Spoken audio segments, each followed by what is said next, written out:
أعوذ بالله من الشيطان الرجيم بسم الله الرحمن الرحيم سبحانك لا علم لنا إلا ما علمتنا إنك أنت العليم الحكيم أما بعد السلام عليكم ورحمة الله تعالى وبركاته. Salam. Assalamualaikum. Salam. Nah, sudah puasa medyo gagutom na. Assalamualaikum. Salam. Alhamdulillah. First and foremost, salam po ng ating pamahalang Bangsamoro sa pamumuno ng ating mahal na Amirul Mujahideen ng Orange Islamic Liberation Front, at the same time serving as the Chief Minister of the Bangsamoro Autonomous Region in Muslim Mindanao, Abe Alhaji Murad Ibrahim, sa bubo ng ating mga amir, ang ating mga lider dito sa Bangsamoro ay pinapabot po natin ang kanilang mainit na pagsalam sa lahat ng ating mga kabataan na kasama po dito sa napakagandang activity po na ito.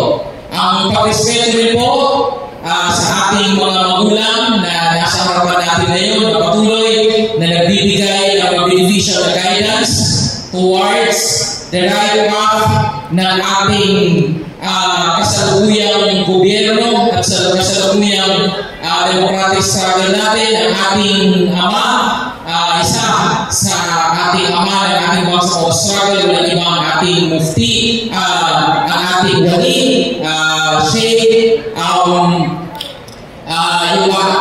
etong taon or last year, nakaupo po ang ating bagong wali, and at the same time, si Sir Jamadin, and at the same time, nandito po, isa po sa ating napaka-strong na advisor sa lahat po ng ating mga ginagawa, si Sheikh Mas'ud Lanto, si Kaka Hashim, and Ustaz Adawi. Mga kasamahan ko po sa misa, masubaybayan ko ang lahat ng struggle ng misa, ang every level of leadership mula kay Sulod sa ng mga panahon hanggang sa sumunod si Fahad, kaya naman si Hamdan, at yung lahat po ng leaders ng misa led by Brother Didat Bintimang, si Brother Suharto, ay ang Bangsamoro Youth Commission sa pamumuno ni Epi Marjalan Masalo ay masaya po kami nakikita na ganito na po katibay, ganito kalakas at ganito kadami yung mga miyembro at nai-influensyahan ng mga magagandang programa ng ating misa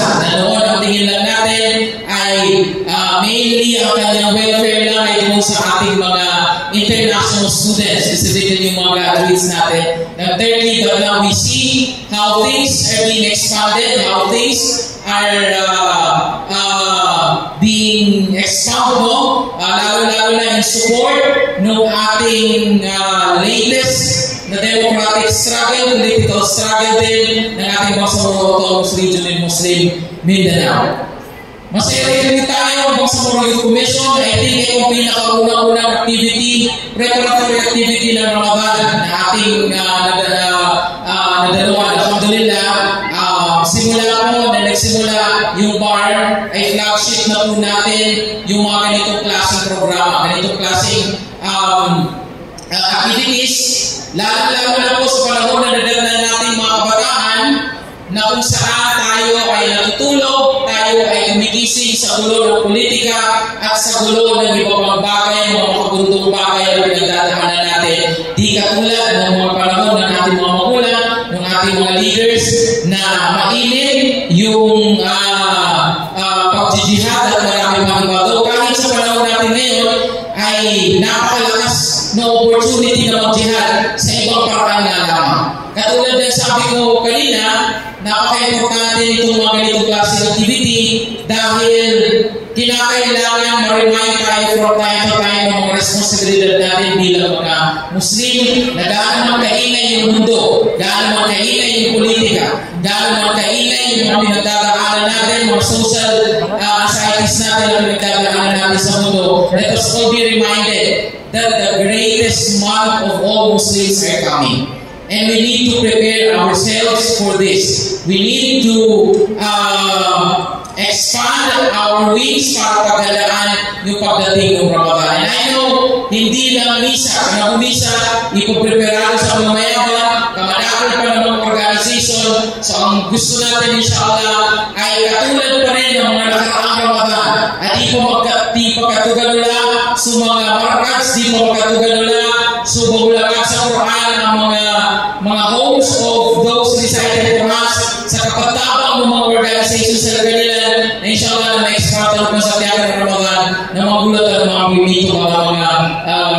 activities na. Alam ko, karamihan sa mga nandito, nandito tayo lahat, pero lahat tayo may iba't ibang mga organizations din. Kilala ko naman sa ating mga mukha ninyo. Parang 6 na taon na tayo makikasama sa mga trabaho na ito.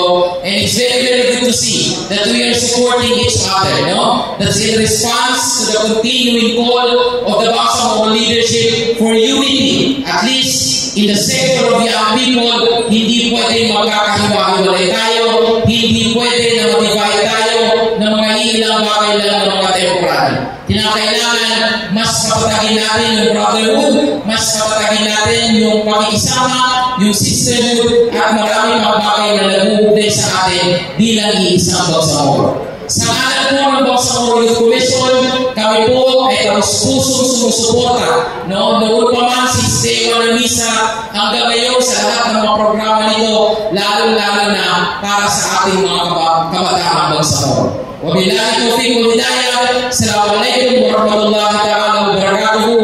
Advance Ramadan Karim al-Mubarak po sa ating lahat.